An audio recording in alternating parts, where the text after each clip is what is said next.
What if the family you loved and trusted tore your life apart with lies? 15 years ago, I lost everything, my daughters, my identity, and my future. But now, the truth is out, and this is the story of how I fought to take it all back. When I first arrived in the small coastal town of Spum, I was in search of a fresh start, a chance to leave behind a complicated past I wasn't ready to talk about. The decision to settle here was completely random, but I embraced it wholeheartedly. With just over 1,000 residents, the town was primarily made up of loggers. It had one modest grocery store, which I eventually purchased and expanded into a full-service market that included a gas station and a liquor license. The business took off, and before long, I was seen as a dependable addition to the community. Soon after moving to Spum, I bought a piece of land through a tax sale and began building a home. With the help of new friends I'd met through the local mill, we designed a log cabin that suited my vision of a fresh start. Thanks to their connections, I was able to buy logs at wholesale prices. After months of hard work, I had a beautiful log home that overlooked the village and the rugged coast, a physical symbol of my new life. One Friday evening, I joined my usual group of friends at the local bar. Bill Chapman, one of the 4 men who had welcomed me into their circle, was recounting the painful story of his wife's infidelity. We did our best to support him, reminding him of the financial and emotional toll of divorce. The 4 of them had been friends for life, and despite my status as a relative newcomer, they had taken me in. All 5 of us shared a bond as former Marines, which helped solidify our friendship. Although I'd been living in Spum for more than a decade and had built a successful business and a home, I remained a private bachelor. This, of course, fueled the town's curiosity and rumors about my personal life. Few people knew about my past, including the fact that I'd left New York behind and managed my finances through an offshore LLC to avoid personal income taxes. Even the name I used was a mystery to most. I went by my middle name, further adding to the mystique. That Friday evening, after a couple of beers, we said our goodbyes. Bill's son, Stephen, was coming home with his fiancée, and Bill wanted to be sober to welcome them. He was proud of Stephen's new job at a prominent investment firm in New York. The rest of us went our separate ways, leaving Bill to prepare for the evening's family barbecue. I arrived at the barbecue a little later than the others, reluctant to face another attempt by my friends' wives to play matchmaker. Connie, Bill's wife, greeted me as I pulled up in my restored 1944 Dodge truck, my pride and joy. With a knowing look, she called out, "You've got to meet Stephen's fiancée, Jennifer. She's 22, a redhead, and comes from a big family, 2 sisters and 3 brothers. I loved her the moment I met her, she's got a heart of gold." Then Connie gave me a pointed glance. "I just wanted to warn you," she added, "because I've noticed that redheads seem to make you sad and distant. Did one hurt you in the past?" Before I could respond, she gestured toward the backyard and said, "Grab yourself a cold beer and come join us." I grabbed a beer and headed out to the backyard, where everyone was gathered, laughing, chatting, and enjoying the warm evening. Stephen approached me with a smile and even hugged me, thanking me again for helping cover his education. "I'd never be where I am without you, Charlie," he said, his voice full of gratitude. Then, with an eager grin, he turned to introduce me to his fiancée. "This is Jennifer," Stephen said proudly. The moment she turned toward me, the world seemed to freeze. My breath caught in my throat as I stared at her, utterly stunned. Jennifer was the spitting image of her mother, same fiery red hair, same striking curves, and those familiar blue eyes. It was like seeing a ghost from my past, one I had tried desperately to bury. Jennifer was one of 3 identical triplets, and the last time I saw her was the day I caught her mother, my ex-wife, with my brother. Before I could process the shock, Jennifer's eyes locked on mine, and suddenly, they filled with tears. "Oh my God," she sobbed, her voice trembling. "I don't believe it. You're alive." She rushed forward, throwing her arms around me as tears streamed down her face. The crowd fell silent, stunned by her outburst. Stephen looked at her in confusion, then back at me. "You know Charlie?" he asked, clearly bewildered. Jennifer, still crying, managed to choke out, "Of course I know him. He's my dad. They told us he was dead, but I never believed it." Her voice cracked with raw emotion. "My stepfather, Uncle James, always got quiet when we asked about him. I knew he was hiding something." The silence was deafening as everyone stared at us, waiting for an explanation. I held Jennifer tightly, overcome by the flood of emotions I'd suppressed for years. It had been 15 years since I'd embraced one of my daughters. The love and pain I'd buried for so long rose to the surface, and we both sobbed openly, our tears breaking the heavy silence. When we finally calmed down enough to speak, I turned to the group, my voice unsteady. "I was banished by my family," I began, looking around at the stunned faces. "They wanted to protect their lies, to keep the family name and their political careers intact. I was forced to sign a non-disclosure agreement and disappear. To the world, I was dead." I paused, swallowing hard as I relived the nightmare. "This all started when I came home early one day, after dropping my girls at school, and found my wife, Jennifer's mother, with my brother. They didn't even try to deny it. When I filmed them, they laughed in my face, like my pain was some kind of joke. There was no guilt, no shame." I gripped Jennifer's hand, needing the anchor of her presence to continue. "I showed the video to a judge, thinking I'd find justice, but my family decided to clean up the mess. My brother married my wife to boost his political career, and I was erased from their lives. For over 15 years, to everyone who knew the truth, I was as good as dead." My voice grew steadier as I finished. "Now, I'm just Charlie Barnes. Nothing more, nothing less. If fate hadn't stepped in, none of this would have come to light. And honestly, I never thought it would." The weight of my words hung heavily in the air. Some people looked horrified, others close to tears. Connie, in particular, stared down at the ground, hiding her face as though ashamed to even look at me. It was clear she was beginning to understand the ripple effects of betrayal, and the pain it caused. I hugged Jennifer again, tears still streaming down my face. Holding my daughter for the first time in years, I said softly, "Makes me face the cost of all these secrets. The damage they caused, the lives they broke." My voice cracked as I added, "My grandfather only cared about money and power. To him, anything else was nonsense. That was my mistake, thinking I could confide in him after catching my wife with my brother." As I finished, I looked out at the faces around me, knowing that nothing would ever be the same. The truth, once revealed, has a way of altering everything it touches. But in that moment, holding Jennifer close, I felt a fragile sense of hope. After all these years, perhaps healing could finally begin. I was crushed when I realized the depth of the betrayal. At the time, my brother James was on the verge of being nominated to the Supreme Court. A scandal like this would have ended his career before it even began. As I confronted my grandfather about what I'd uncovered, he immediately began calculating how to contain the situation. He watched the video I'd recorded of James and Joan together and cursed more furiously than I'd ever seen him before. His first call was to Joan's father, a senator from Maine. He explained the situation in blunt detail and even sent him the video. I'll never forget the senator's chilling response: "If this gets out, they'll plaster incest on the front page of every newspaper in the country." My grandfather gave me a stern look, signaling for me to stay silent, and then put the phone on speaker. He asked Joan directly, "Are all three of your daughters his? Are you absolutely sure?" Joan hesitated, then angrily replied, "Yes. Of course, they're his." But my grandfather wasn't done. "How can you be certain?" he pressed. "Perhaps we should get blood tests, given your actions. You've already proven you're unfaithful, so why should we take your word for it?"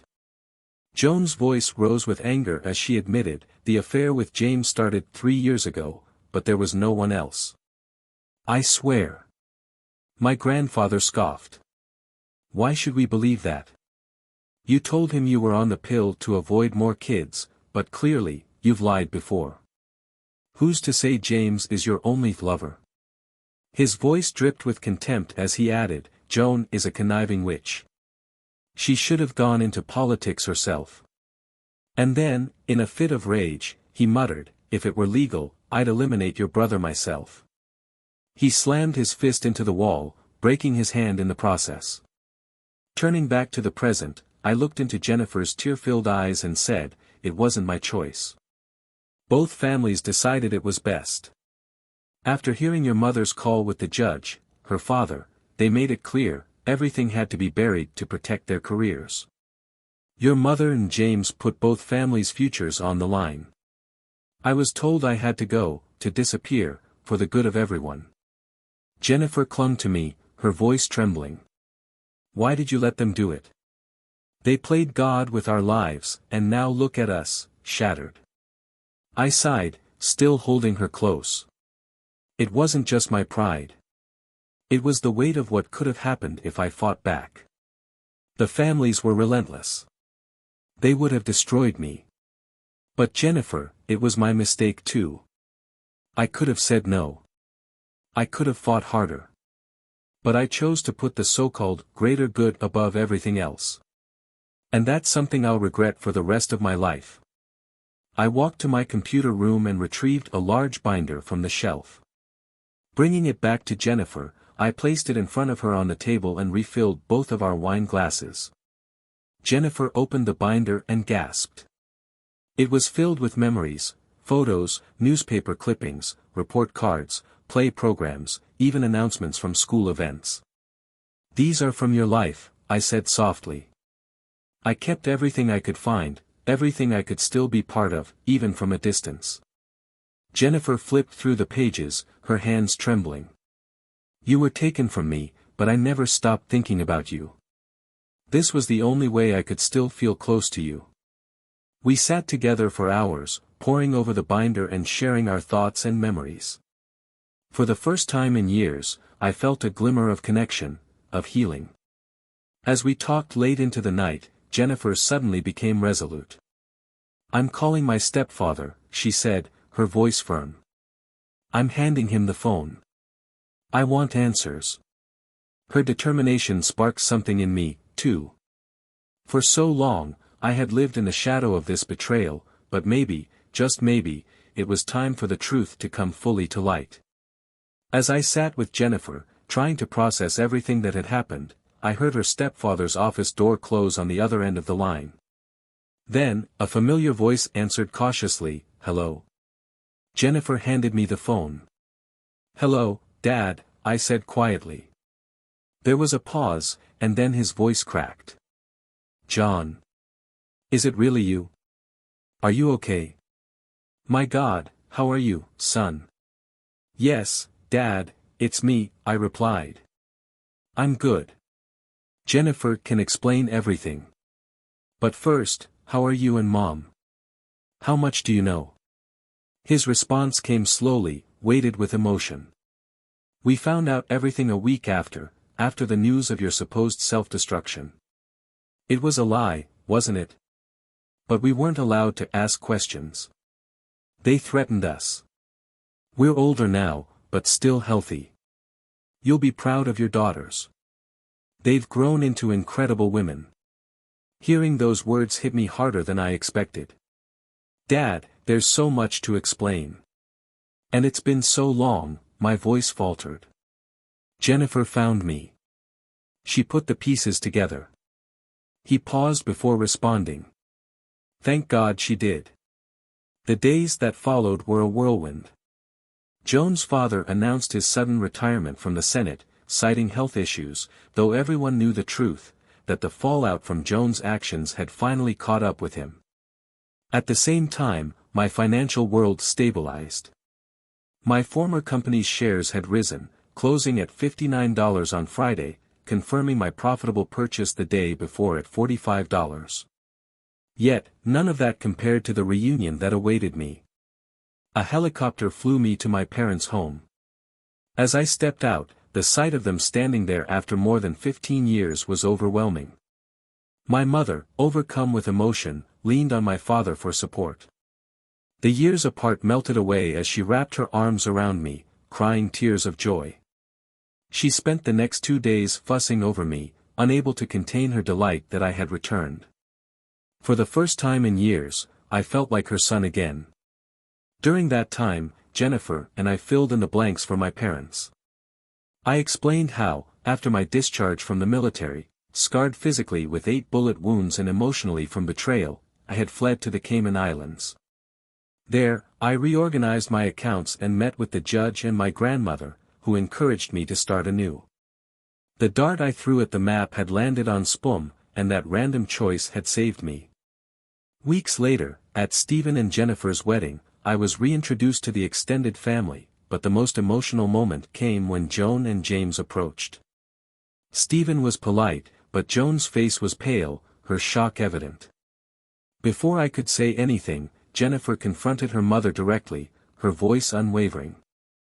"I found Dad. I've released the truth. Your lies are over." Joan stammered, but Jennifer didn't wait for a response. She walked away, leaving her mother standing there, shaken. Despite the tension, the wedding was beautiful. As the bride and groom shared their first dance, the room fell silent, captivated by their grace. Jennifer looked radiant, a vision of joy and strength. Judy and Joan, my other daughters, stayed close to me throughout the night, monopolizing my time on the dance floor. Outside of my mother, no one had ever shown such pure determination to make up for lost time. When the night wound down, I found myself driving my old Ford truck back to the cabin, reflecting on how far we had all come. The simplicity of the drive, the hum of the engine, and the stillness of the night grounded me. For the first time in over a decade, I felt like I had regained not just my family but a piece of myself that had been lost along the way. When I came downstairs that morning, the house was packed. My mom and dad were there, along with Bill, Connie, their 7 kids, and, much to my surprise, my 2 daughters, Jennifer and Judy. The air was filled with laughter and conversation, and Connie was in the middle of telling my daughters a story. "Your father," she said with a warm smile, "has the patience of Job, even if he's not religious. He never got annoyed with us constantly trying to set him up." We were stunned when Jennifer called him Dad. We had no idea until then. We thought his mysterious life began and ended with his 2 black cats. Everyone chuckled, though the underlying truth still hung heavy in the air. At some point, the conversation shifted, and I ended up talking with my father privately. "Dad," I asked, "who do you think orchestrated all of this, Mom or James?" Without hesitation, he replied, "It wasn't James. Your brother has never been much of a leader. This had your mother's fingerprints all over it. She's always been the risk-taker in the family." I nodded, unable to argue. My father's insight had a way of cutting through the fog. Later, Jennifer pulled me aside. "Your gift last night," she said softly, referring to the financial package I'd arranged for her and Stephen, "it's going to set us up for life if we manage it right. We're planning to invest it for 5 years." I gave her a nod, glad they were being smart about it. Joan, who had been quietly listening nearby, murmured, "This is just the beginning. No one knows how this will all unravel." On that somber note, I decided to reveal another truth. "On Saturday, your mother was served," I said simply. "We're divorced now." Jennifer's expression was unreadable for a moment, but then she brightened, shifting the focus. "When you and Barbara get married," she said playfully, "you'll receive the same kind of gift. It'll all come full circle." Barbara. The mention of her brought a smile to my face. We'd met recently, and though I wasn't sure where things would lead, she had brought a lightness to my life I hadn't felt in years. Judy, ever the jokester, couldn't resist chiming in. "Are you trying to set me up, Dad?" she teased. I laughed in response. "You'll have to decide that for yourself. She'll be here in an hour." Judy grinned mischievously. "Remember, Dad, age doesn't matter. A man will do anything for his daughters. Her words brought a wave of nostalgia. I thought back to the start of my first marriage. Joanne and I had met as teenagers. I was 16, she was 15. Her father had introduced us, and it was love at first sight. I joined the Marines soon after, pushed by my own father's influence, and excelled in every way, earning my degree in just 3 years instead of 5. By the time I was 44, I had built a thriving career and a seemingly perfect life, or so I thought at the time. Later that evening, Barbara and I arrived back in Spum around 9 p.m. On the way into town, I showed her the small hospital where she would soon be working. The farther we got from the East Coast, the happier she seemed. When we finally pulled up to my log home, she paused to take it all in, a soft smile spreading across her face. I haven't been in a log home since I was a child, she said, her voice full of warmth and nostalgia. The next morning, after breakfast, we prepared to tackle the day. Barbara needed to visit the hospital's HR department to complete her application, and she also needed to finalize her paperwork for her Washington state driver's license and nursing license. As we sipped our coffee, I suggested, why don't we grab an early lunch at Golden Corral after we're done? Barbara's face lit up. Sounds good, she said, handing me her phone. Can you enter our legal address while I finish this? Once everything was set, she turned to me with a wide grin. Can I drive? I hesitated for just a moment but agreed. Her smile grew even wider as she climbed into the driver's seat and expertly handled the clutch. I'm surprised by how well you're doing, I said, genuinely impressed. She laughed lightly. I've been driving tractors since I was a kid. As we drove down the winding roads of Spum, the weight of the past seemed to lift just a little. With Barbara beside me and the sound of my old Ford truck humming beneath us, I felt, for the first time in a long while, that life was beginning to rebuild itself in a way I hadn't thought possible.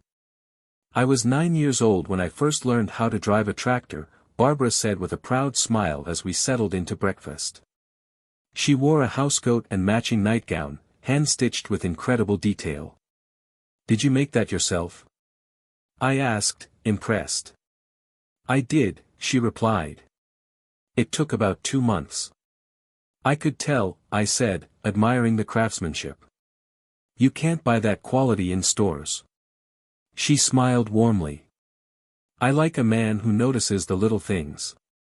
Breakfast was almost ready, 6 pancakes, 3 perfectly runny eggs, 4 slices of bacon, and pure maple syrup. As she set the table, I asked, how did you know this was my favorite? Your mother told me, she said with a laugh. She even mentioned you like to place your eggs on top of your pancakes. I grinned. What else did my mother tell you? That's for me to know, she teased. We laughed together, the air between us easy and natural. Just as Barbara was about to start preparing supper later that day, the phone rang. It was a friend letting me know that our group, and their wives, was planning to stop by to welcome Barbara to the neighborhood. I quickly told her, don't bother starting dinner. Looks like we're about to have a full house. Apparently, Connie had already spread the word that I had brought home a classy lady, and reunited with my daughters. Barbara took the news in stride, smiling as she began tidying up in preparation for the guests. The weekend passed quickly. After breakfast the next morning, we went on a coastal cruise with some friends, enjoying the sun and salty breeze. Later, I planned a trip to Seattle to go whale watching and explore the famous Pike Place Market. Seeing how much Barbara enjoyed the trip made the effort worthwhile. That evening, Judy called Barbara to check in, and during their conversation, Barbara admitted she was in love. I overheard it and felt the same, though I couldn't help but think I was too old and set in my ways for such emotions. My friends teased me relentlessly about being in love, and despite my protests, they could see the truth written all over me. The following week, a rock removal company was scheduled to level the ground for a new addition, a 4-bay garage with a storage area and an in-law apartment. The future felt like it was beginning to take shape, even as James and Joan's actions continued to unravel in the background. Later that night, Judy pulled me aside and asked about Barbara. "She was glued to you at the wedding," she said. "She fell in love with you at first sight and has been on cloud nine ever since you came back. Whatever you do, don't hurt her." I chuckled softly. "Just between us, she slept in my bed last night. We've admitted we're in love." Judy's eyes grew misty, and I gently added, "I'll talk to her later. I promise." The smell of fresh coffee filled the air as I poured 2 cups and placed them on the counter. Just then, the doorbell rang. It was FedEx delivering my finalized divorce certificate. The court had waived the waiting period, and just like that, I was officially a free man. Barbara came downstairs, glowing with happiness. "What's in the envelope?" she asked. I showed her the certificate and smiled. "It's official. I'm free." Before I could say more, another car pulled into the driveway. It was Bullfrog, a retired Marine who had trained me years ago. He greeted me with a firm handshake, his booming laugh filling the space. "So, Barb," he said, glancing her way, "what are you doing with this guy?" Barbara looked curious, but Bullfrog went on without waiting for an answer. "He cost me over $11,000 in bets during training. I tried to break him, but he excelled, turned out to be one of the best Marines I ever trained. Cost me $1,000 because I never thought he'd last." He laughed again, shaking his head. I grinned at his story, and Barbara smiled at me, her expression one of quiet pride. The morning felt perfect, a blend of nostalgia, love, and hope for what lay ahead. As Barbara and her mom stared at me in surprise, I explained, "I came here to ask Barbara's father for her hand in marriage." I had no clue that Bullfrog was her dad. "Are you serious?" Mrs. Patterson asked, clearly taken aback. "Yes, ma'am," I replied, glancing over to see Bullfrog grinning widely. "You've got my blessing, John," Bullfrog said, his deep voice carrying a sense of pride. "She's my only daughter. You better take care of her." Someone in the room couldn't help but ask, "Why did he call you Hard Hat Charlie?" I chuckled and answered, "When I re-enlisted in the Marines, I used my middle name, Charles, and eventually made it to Major. I earned the nickname on my last mission with my SEAL team." I paused for a moment, then added, "On that mission, I saved Mike's son's life." Barbara took the opportunity to get everyone's attention. "Everyone, I'd like to officially introduce my boyfriend, Jonathan," she said, her voice full of pride and excitement. Then she leaned toward me and whispered playfully, "I'm keeping the keys, you're going to be too drunk to drive later." Barbara's mom, Gloria, stood up with a warm smile and announced, "I'd like to officially announce the engagement of my daughter, Barbara, to retired Major Jonathan Charles Barnes." Applause erupted in the room, and Barbara squeezed my hand tightly, her joy evident. Later, her parents extended an invitation for us to fly to New York for a family celebration. We agreed to attend once Barbara's work schedule allowed. With Barbara's blessing, I accepted a CEO position that required in-person meetings only on the second and fourth Fridays of each month, supplemented by 3 conference calls a week. This schedule would minimize my time away from her, a priority for both of us. Barbara had already started her job at the local hospital, working in the ER. The slower pace of a small-town hospital gave her time to take courses and further her career. Her schedule alternated between 4 12-hour shifts one week and 3 the next, which gave us plenty of time to enjoy each other's company and build our life together. During this time, Joan's lies and manipulations continued to unravel. I emailed a statement to CNN, confirming that I had been present when the judge recorded the conversation. As Joan listened to her own words, her face went pale, realizing I knew the full truth of her betrayal. I excused myself to get a drink, leaving her alone to process the damage she had done. When I returned, Joan was visibly shaken. "Imagine hearing this from my side," I said, my voice calm but firm. "You wrote me out of my daughter's lives. Did you ever say anything true in our relationship? The pain, the cheating, the lies, it's all there for everyone to see. Jennifer, Judy, and even Joe have heard the same truth. Joan said nothing, and I continued. Your father has distanced himself from you because he knows the damage you've caused. The question remains, what gave you the right to write me out of our children's lives? Did you ever think about what it did to them? The tension in the room was thick, but my daughters stood by me, unwavering. Jennifer had demanded DNA tests, and thankfully, she was confirmed to be my biological daughter.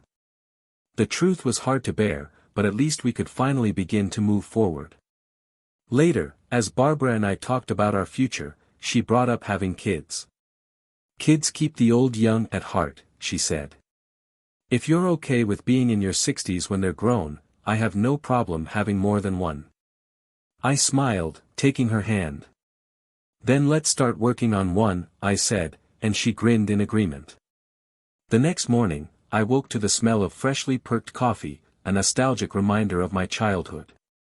I joined my dad at the kitchen table, and he greeted me with a wry smile. Good morning, he said. Thanks for ruining my sleep. Your mom woke me up to tell me Barb slipped into your room last night to ask what to do. I laughed, but my dad's tone turned more serious. Joan ignored your questions yesterday. She's so self-centered, she can't even see the damage she's done. She wasn't always like this, I admitted. But after the girls were born, something changed. It was subtle at first, but over time, it became impossible to ignore. Dad nodded, his expression softening. Sometimes, life forces people to show who they really are. You've come out of this stronger, son. Don't let her take any more from you. With his words ringing in my ears, I looked out the window at the rising sun, ready to face whatever the future had in store. I thought it was just stress from raising the three of you, Dad said as we sipped our coffee at the kitchen table. I hired a nanny and left the army to help out. By the time I got out, you were almost 3, and we were strangers. Your mother eventually warmed up to me, but now, looking back, I realize it was all an act. During that time, James moved in and started his civilian life while I focused on building my company. I missed the signs. Dad paused, his expression heavy. But we can't change the past, son. Let's focus on what's ahead. He smiled, and we rejoined the family, who were busy planning the wedding. Barb, my mom, and my daughters were deep in debate over flowers, color schemes, and whether to have a church service or a ceremony with a justice of the peace. Meanwhile, Dad and I spent the afternoon playing cribbage. I ended up losing $465, much to his amusement. Let them plan, Dad advised with a grin. Just show up at the wedding. Trust me, it's the easiest way. On Sunday, before Barb and I left my parents' home, my mom convinced her to call her mother and share the news about our upcoming wedding. Barb's mom was thrilled. With her arrival confirmed, everything began falling into place. By Thursday night, the grand opening of the new bar was a smashing success, even more popular than the old one. The bar food menu, which Barb had meticulously planned, received rave reviews. With 31 days until the wedding, life felt like it was finally coming together. That Friday morning, Barb asked me to drive her to the regional airport in the Jeep, saying she had a surprise for me. When we arrived, a small 6-seater jet landed. To my astonishment, I learned that my dad piloted the plane himself. As they stepped off, my parents looked incredible, vibrant and happy. We settled them into the guest house and spent the day showing them around the area, all while preparing for Barb's parents' arrival later that evening. As Barb and I unpacked new furniture later that weekend, we spotted an official car pulling into the driveway. It was the FBI. Agent Peter McCormick stepped out, and I insisted we speak with him at the kitchen table, with Barb present. His news was both shocking and troubling. James has been arrested, McCormick began. He's facing charges for fraud, tax evasion, falsifying an end-of-life certificate, attempted liquidation theft, and assault. Joan filed for divorce and has her own charges pending. James was denied bail, but Joan was granted it. The room fell silent as I absorbed the weight of his words. After the agents left, I turned to Barb. Her presence steadied me in a way I couldn't put into words. When we shared the news with my parents later, my mom broke down in tears. "It's my fault," she said, her voice trembling. "I didn't raise James right. I should have seen this coming." I placed a hand on her shoulder. "Mom, don't blame yourself. Remember what the judge said. You taught us to surround ourselves with people who lift us up. Your teachings kept me grounded, strong, and balanced. James made his own choices, he threw everything away." Mom wiped her tears and managed a small, sad smile. "Well, I'm proud of the man you've become, John." Hearing those words was a bittersweet comfort. Even with all the chaos James had unleashed, I couldn't help but feel grateful for the life I was rebuilding, with Barb by my side, and a future that, despite its challenges, finally felt hopeful.